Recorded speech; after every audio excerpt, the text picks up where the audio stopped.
Shalom saudara terkasih di dalam Tuhan Yesus. Kita ada di minggu yang ketiga di bulan Januari tahun 2021. Tetap rema yang sudah Tuhan berikan, kita sungguh-sungguh pegang, peka melakukan kehendak Tuhan. Mari kita berdoa. Bapa, di dalam nama Tuhan Yesus, saat ini, hari-hari ini, apa yang sedang bangsa kami hadapi, kami serahkan hidup kami ke dalam tangan-Mu. Engkaulah pertolongan kami, Engkaulah kekuatan kami. Engkau beri pertolongan bagi mereka yang mengalami musibah. Kami percaya Engkaulah Tuhan yang berkuasa di bumi dan di surga. Berbicaralah pada kami lewat firman-Mu, sehingga umat-Mu peka melakukan kehendak Tuhan. Roh Kudus, Engkau disambut, Engkau yang mengurapi, Engkau yang memimpin, maupun juga membawa kami kepada seluruh kebenaran. Dalam nama Yesus. Amin.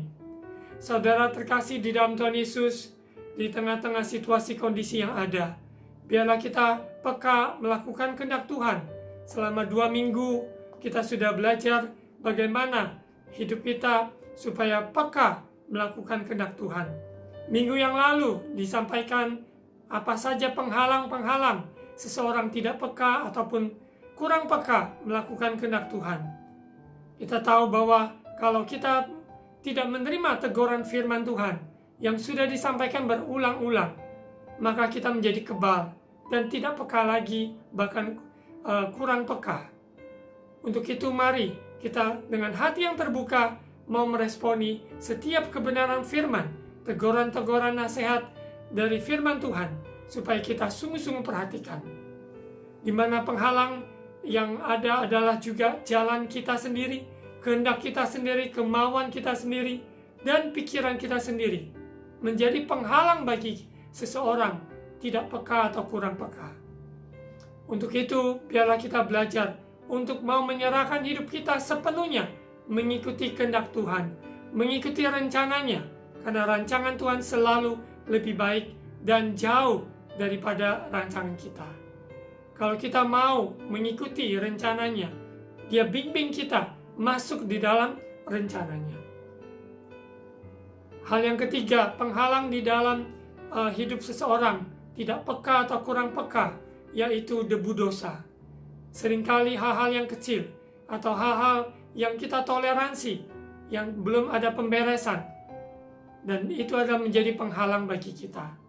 Karena penghalang di mana Tuhan yang kudus dengan kita, orang-orang berdosa, yaitu ada penghalang, yaitu dosa.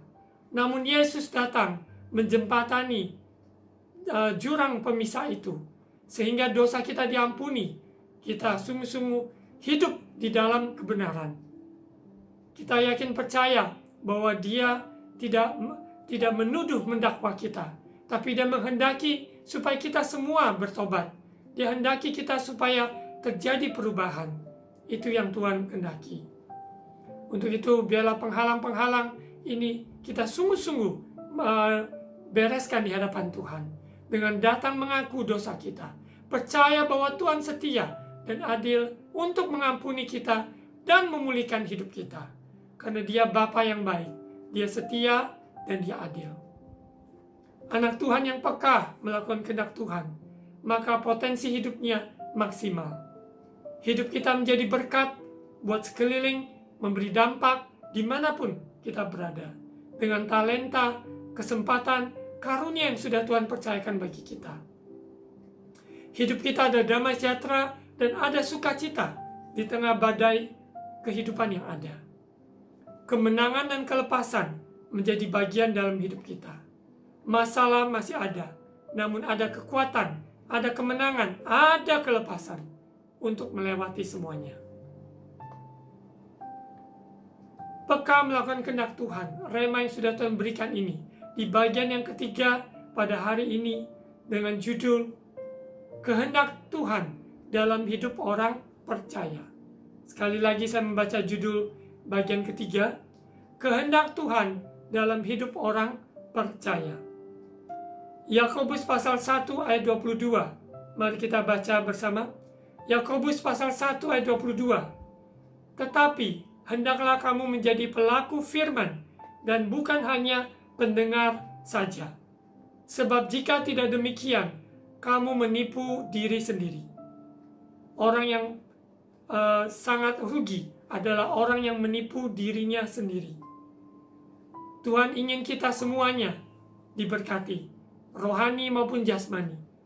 Tuhan ingin kita semua mengalami segala rencananya digenapi dalam hidup kita. Hendaklah kita menjadi pelaku firman Tuhan, bukan hanya pendengar saja. Ada sebuah pepatah yang quote dari hambanya, Reverend Billy Graham, yang sudah dipanggil Tuhan, sudah kembali ke rumah Bapa beberapa tahun yang lalu. Saya akan bacakan quote dari Reverend Billy Graham. Saudara bisa melihat di screen. Jika saudara mengabaikan firman Tuhan, maka saudara akan selalu mengabaikan kehendak Tuhan. Sekali lagi, jika saudara mengabaikan firman Tuhan, maka saudara akan selalu mengabaikan kehendak Tuhan. Karena kehendak Tuhan ada di dalam firman-Nya. Orang yang mau melakukan kehendak Tuhan pasti mencintai firman Tuhan lebih dari segala-galanya. Dia tidak akan abaikan firman Tuhan. Firman Tuhan menjadi absolut dalam hidupnya, menentukan jalan hidupnya.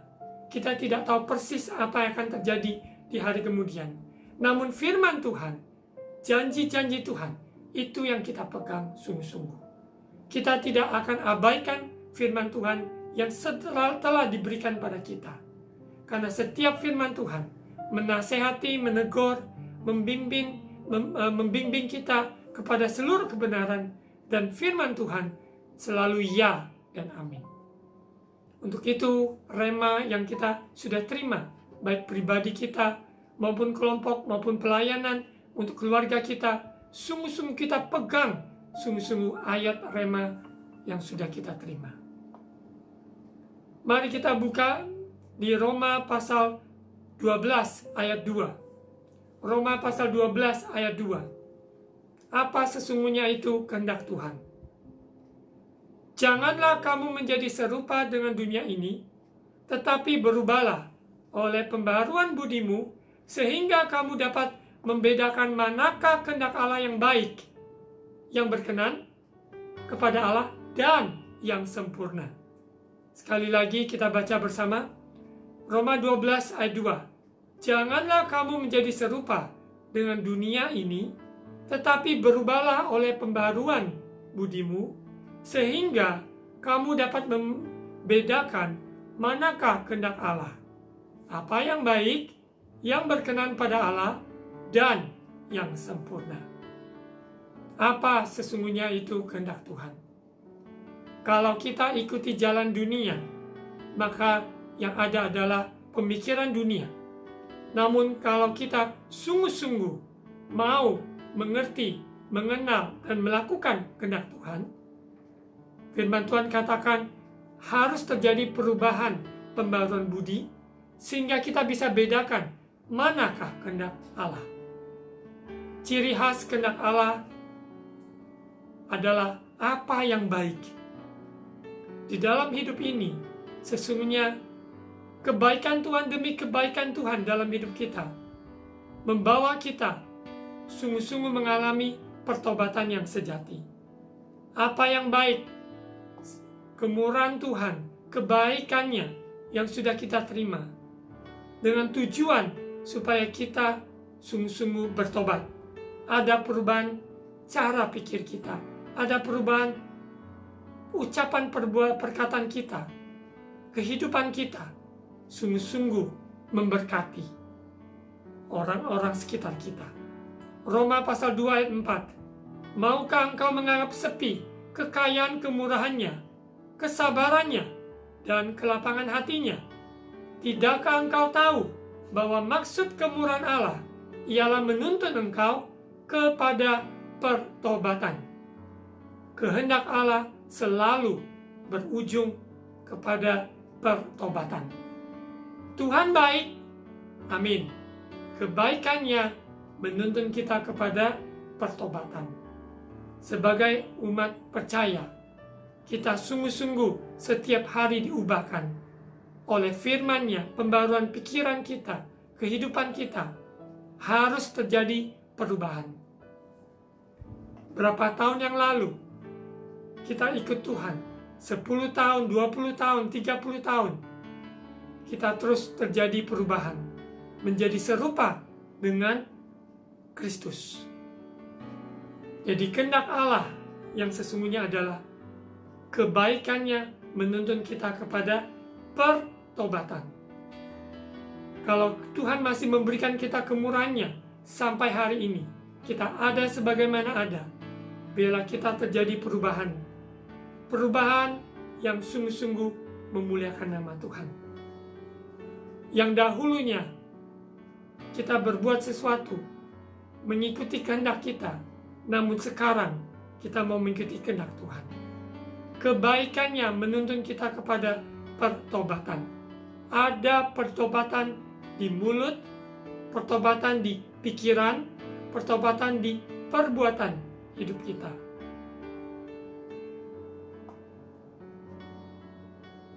Apabila kita berubah dan bertobat, sesungguhnya kita sedang melakukan kehendak Allah.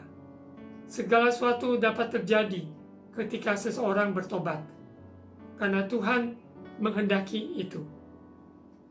Apa yang baik, yaitu pertobatan. Yang berkenan kepada Allah, kehendak Allah. Apa yang berkenan kepada Allah? Kita lihat di Yohanes pasal 8 ayat 29. Dan Yesus mengatakan bahwa Ia, yaitu Bapa, Ia yang telah mengutus aku, mengutus Yesus, Ia menyertai aku, yaitu Bapa menyertainya.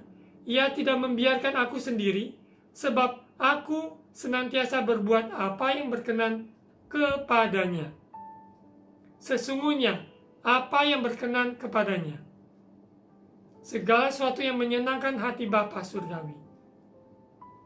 Apa yang berharga di matanya, itu juga menjadi standar kita. Apa yang mulia, apa yang dikatakan Tuhan lewat firman-Nya, itu yang kita ikuti.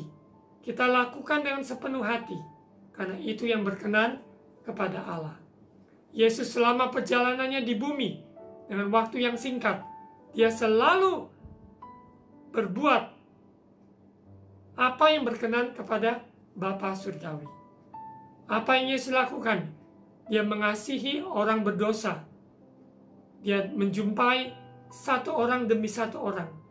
Dia menyampaikan kabar keselamatan, yaitu supaya setiap orang yang percaya dan menerima Yesus sebagai Tuhan dan Juru Selamat memperoleh hidup yang kekal.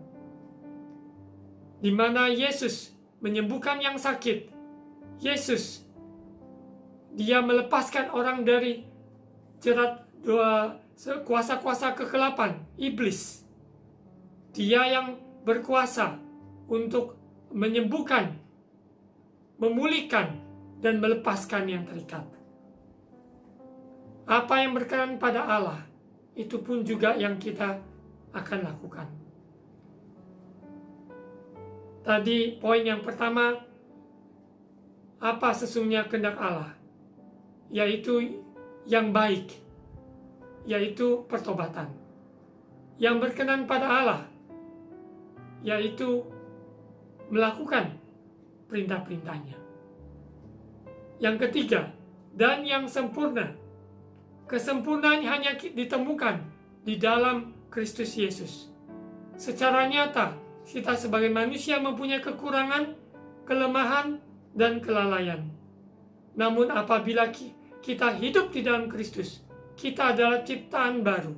Yang lama sudah berlalu, yang baru sudah datang. Sesuai 2 Korintus 5 ayat 17. Kalau kita hidup di dalam Kristus, hidup di dalam kebenarannya, maka hidup kita menjadi sempurna. Inilah kehendak Allah. Yang baik, yang berkenan, dan yang sempurna. Ini semua dapat diwujud nyatakan apabila kita mempunyai sikap hati untuk mau melakukan kehendak Tuhan. Di awal minggu pertama dan kedua, kita banyak membahas tentang peka. melakukan kehendak Tuhan. Seseorang yang peka karena dilatih, karena sungguh-sungguh mau mencari waktu bersama Tuhan, maka kita sungguh-sungguh mau juga melakukan kehendak Tuhan. Seperti di kitab Mazmur, pasal 40 ayat 8. Kita baca Mazmur 40 ayat 8 sebagai sikap keputusan kita. Aku suka melakukan kehendak-Mu, ya Allahku. Taurat-Mu ada dalam dadaku.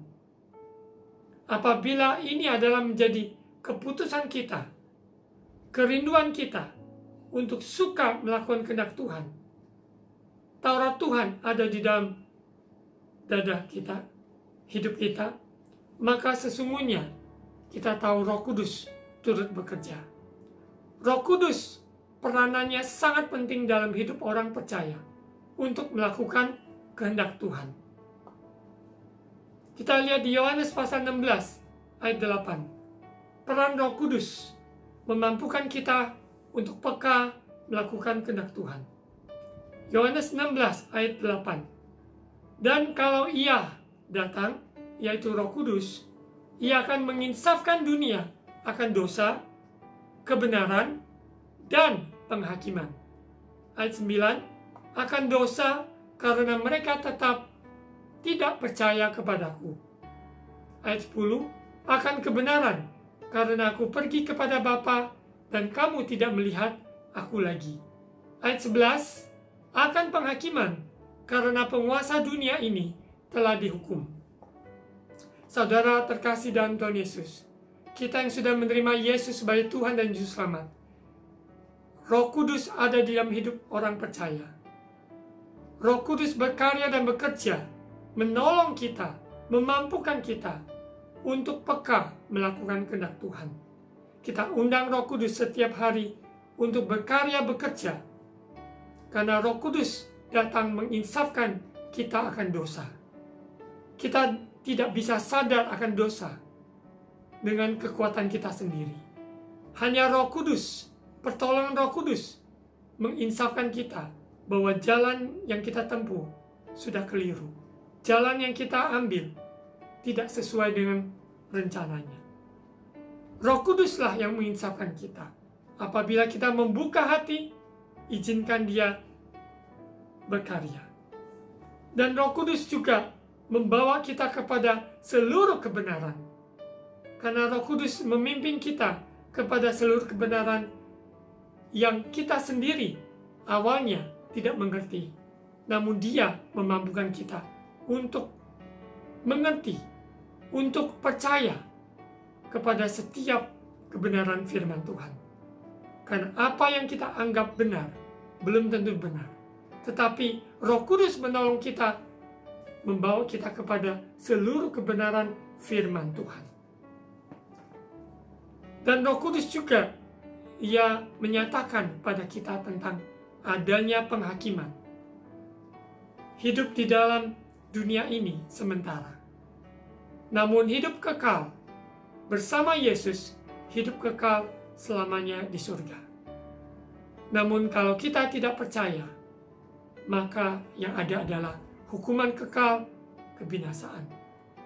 Dia datang menyatakan dirinya bahwa Dia adalah Tuhan dan Juru Selamat, jalan kebenaran dan kehidupan bagi orang yang percaya. Untuk itu saudara, Roh Kudus menyatakan bahwa adanya penghakiman supaya kita benar serius di dalam perjalanan kita mengiring Tuhan. Dosa harus kita tanggalkan. Kita akui dan percaya Dia memulihkan kita, mengampuni kita. Karena kita tahu penghakiman itu nyata. Kita lanjut. Sesungguhnya kehendak Tuhan dalam hidup orang percaya dapat terlihat di dalam 5 poin berikut ini. Apa kehendak Tuhan dalam hidup orang percaya dapat terlihat? Yang pertama, bersukacita senantiasa, tetap berdoa dan mengucap syukur dalam segala hal. Tuhan menghendaki agar umatnya tetap bersukacita, tetap berdoa, dan selalu mengucap syukur dalam segala hal. Sesuai 1 Tesalonika 5 ayat 16 sampai 18. Bersukacitalah senantiasa, tetaplah berdoa, mengucap syukurlah dalam segala hal, sebab itulah yang dikehendaki Allah di dalam Kristus Yesus bagi kamu. Untuk itu kita poin pertama, apa kehendak Tuhan dalam hidup orang percaya? Di tengah situasi kondisi apapun, kita memilih bersukacita.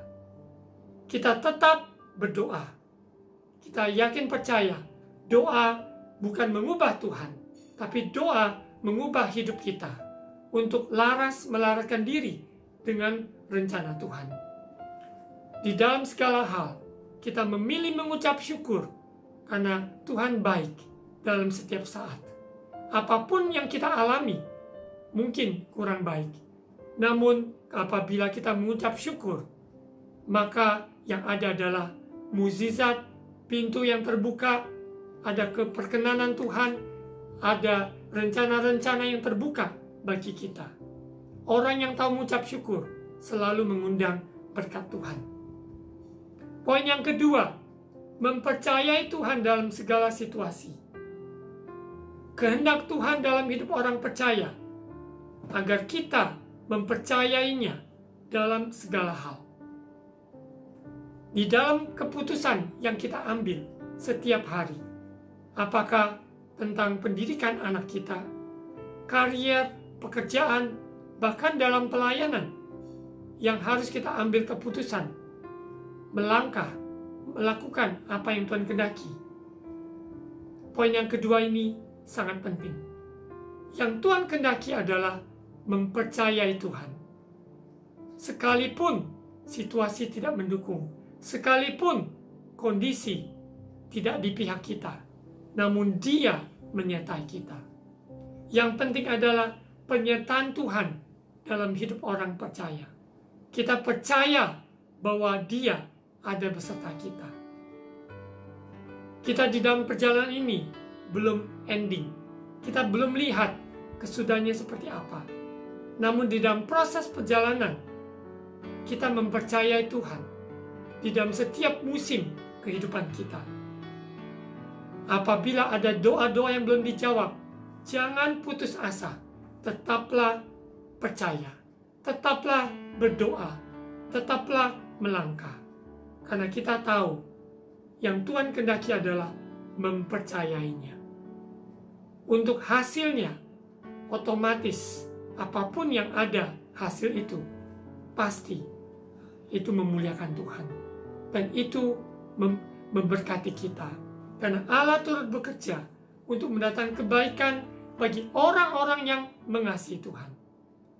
Poin yang kedua, mempercayai Tuhan dalam segala situasi. Kita buka di Amsal pasal 3, ayat 5 dan 6. Ayat 5, percayalah kepada Tuhan dengan segenap hatimu, dan janganlah bersandar kepada pengertianmu sendiri. Akuilah Dia dalam segala lakumu, maka Ia akan meluruskan jalanmu. Tadi yang saya sampaikan, begitu banyak keputusan yang harus kita ambil. Bagian kita adalah mempercayai Tuhan dengan segenap hati, jangan bersandar pada pengertian sendiri. Dengan logika akal kita yang terbatas. Namun tetaplah percaya bahwa Dia menetapkan langkah-langkah orang benar. Kita akui Dia di dalam setiap permasalahan hidup kita, sehingga Dia singkapkan pada kita, sehingga jalan kita diluruskan olehnya. Kalau jalan kita tidak diluruskan, maka kita akan tersesat jalan yang serong. Namun kalau kita mempercayai Tuhan, berarti izinkan Dia meluruskan jalan kita. Poin yang ketiga, kehendak Tuhan dalam hidup orang percaya, yaitu mengenalnya secara pribadi. Hidup orang percaya adalah mengenal Dia secara pribadi.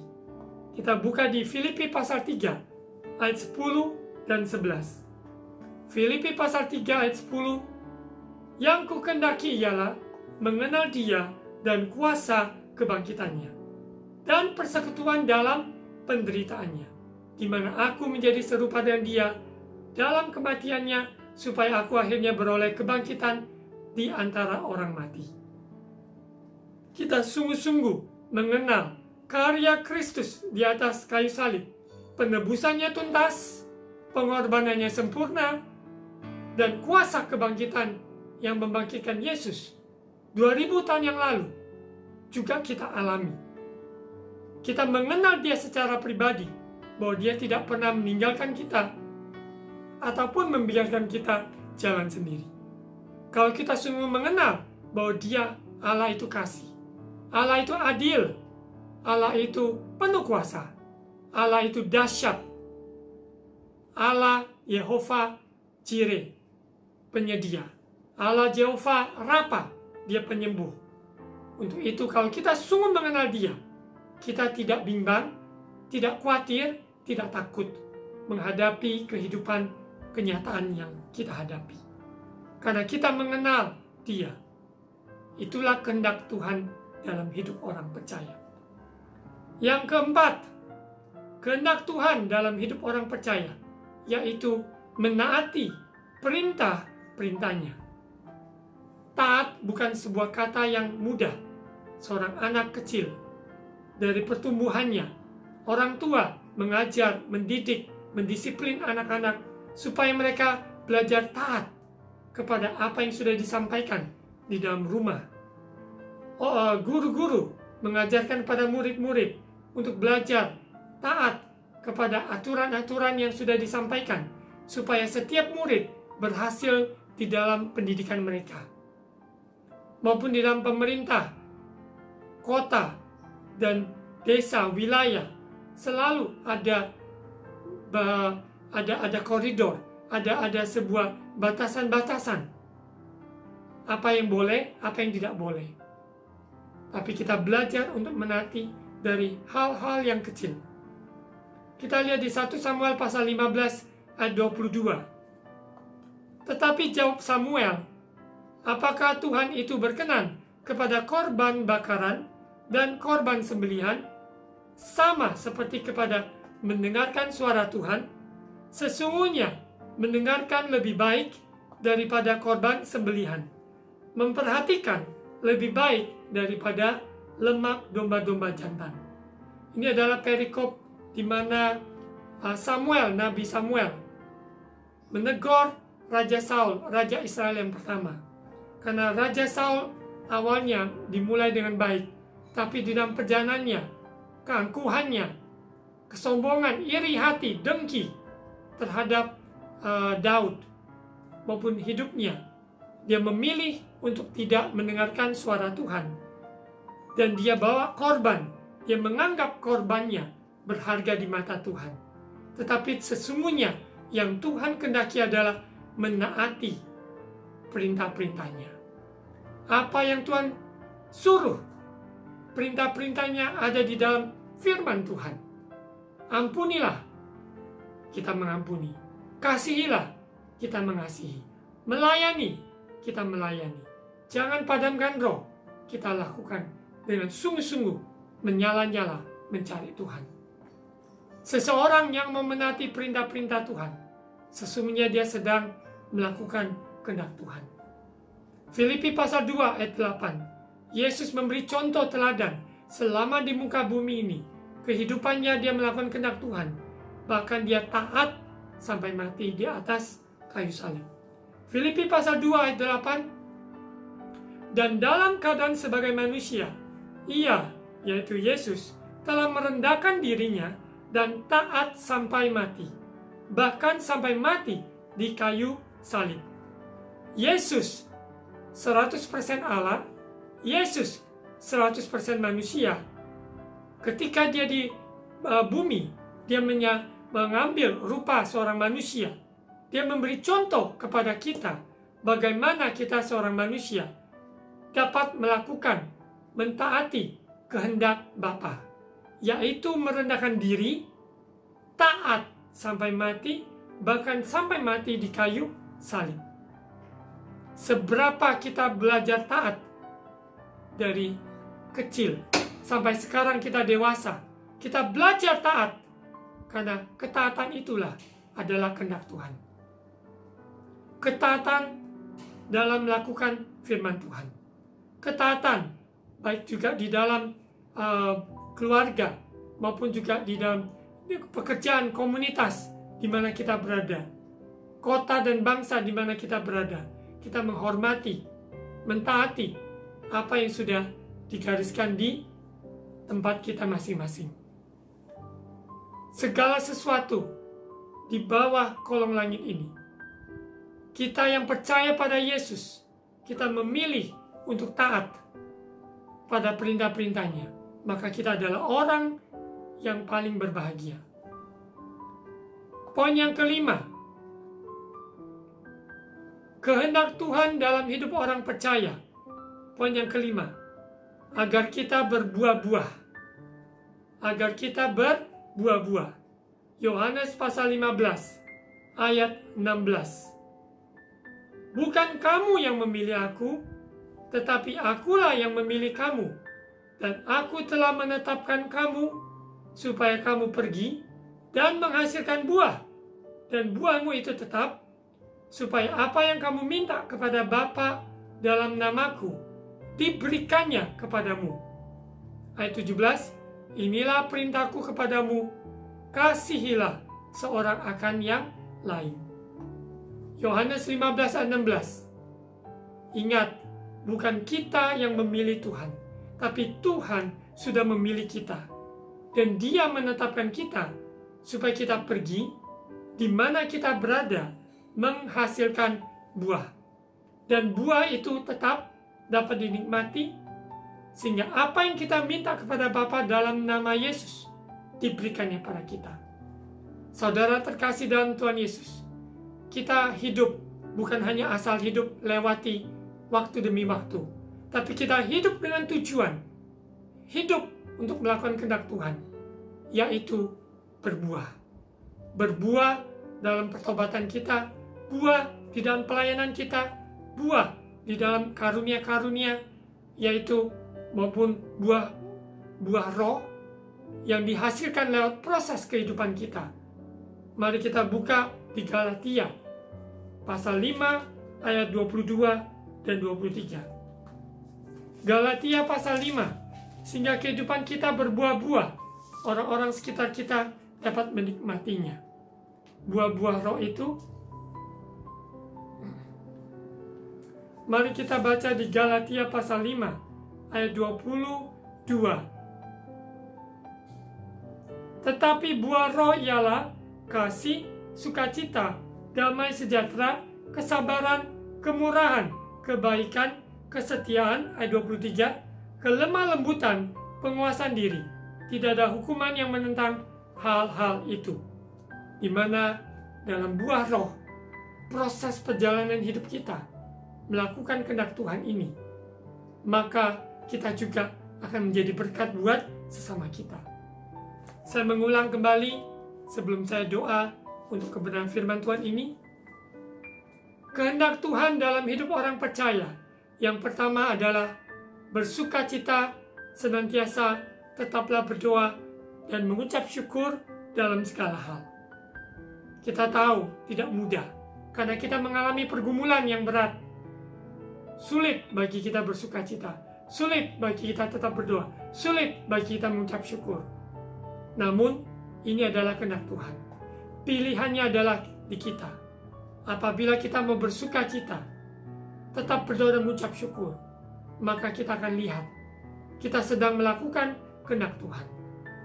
Yang kedua, mempercayai Tuhan dalam segala situasi. Tetap hati kita percaya bahwa Tuhan baik, Tuhan mendatangkan kebaikan bagi kita semua. Dalam situasi kondisi seberat apapun, tetap percayalah pada Tuhan. Yang ketiga, kehendak Tuhan dalam hidup orang percaya adalah mengenalnya secara pribadi. Kekristenan bukan sekedar sebuah agama, tapi kekristenan adalah sebuah perjumpaan dengan Kristus yang menyatakan dirinya kepada kita orang berdosa kita diselamatkan, kita diampuni, kita dibersihkan olehnya. Kita mengenal Dia secara pribadi. Kuasa kebangkitannya. Poin yang keempat, kehendak Allah, kehendak Tuhan dalam hidup orang percaya adalah menaati perintah-perintahnya.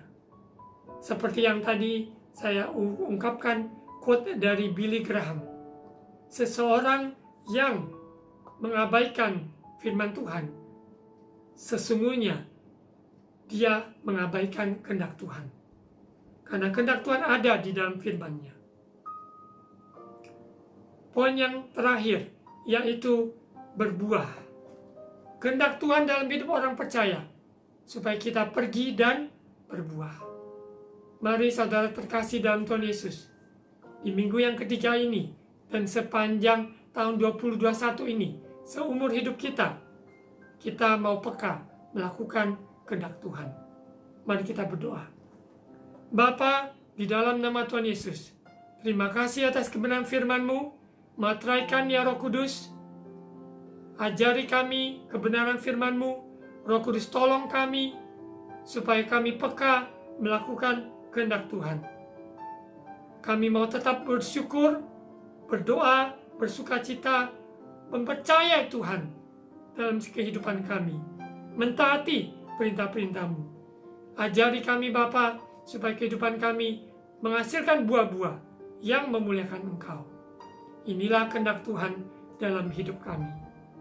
Terima kasih Bapa, Roh Kudus terus bekerja, menolong bagi umat-Mu yang saat ini mengalami sebuah tantangan. Engkau tidak pernah meninggalkan ataupun membiarkannya sendiri. Engkau menolong tepat pada waktunya bagi umat-Mu yang membutuhkan. Bagi yang sakit, Engkau sembuhkan saat ini di dalam nama Yesus. Kuasa-Mu tak terbatas. Dan juga bagi mereka yang mengalami kesusahan hati, Engkau beri penghiburan, damai sejahtera, sukacita, dan kekuatan menghadapi kenyataan hidup ini. Kami akan percaya Engkau yang menjadi perlindungan kami di tengah-tengah situasi kondisi yang ada. Terima kasih Bapa, terima kasih Yesus, terima kasih Roh Kudus, Engkau yang berkarya dalam hidup kami. Mari saudara terkasih, angkat kedua tangan, terima ucapan berkat imam. Tuhan memberkati engkau dan melindungi engkau.